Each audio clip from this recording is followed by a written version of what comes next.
الناس اللي تمشي بالسو ريجيم يعني اللي يخنق بزاف المحرك، على بالك باللي راك تهلك في المحرك.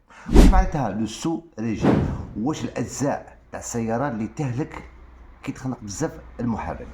وفي اخر الفيديو نقول لكم كيفاش تفادى تمشي بالسو ريجيم. لو سو ريجيم هو كي المحرك يدور بالريجيم هابط بارابور للسرعه اللي راك بها.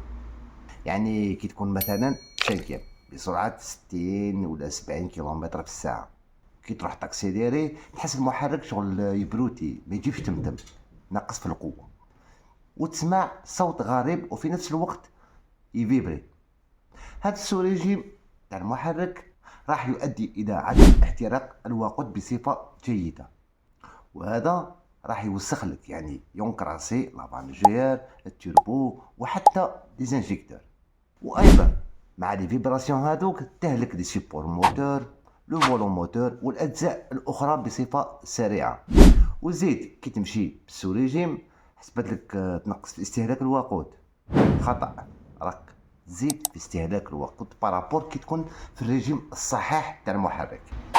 اذا باش تيفيتي تمشي اون سو ريجيم لازم تبدل لي فيتاس في وقتهم عادي، ما تعصر بزاف، ما تخنق بزاف. واذا كنت مثلا بكطرية ب 60 كيلومتر في الساعة وحسيت دي فيبراسيون ولا نقص في قوة المحرك، رجعها لتروازيام وكمل.